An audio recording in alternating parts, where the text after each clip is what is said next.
El día de ahora vamos a hacer un experimento utilizando leche, así que comencemos. Ya conseguí el recipiente, así que vamos a agregar la leche.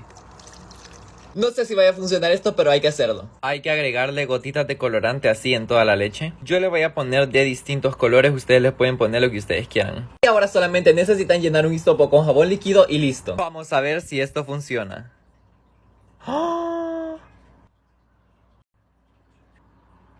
No sé si logran ver cómo el efecto pasa. Miren cómo los colores se corren al nomás tocar el hisopo.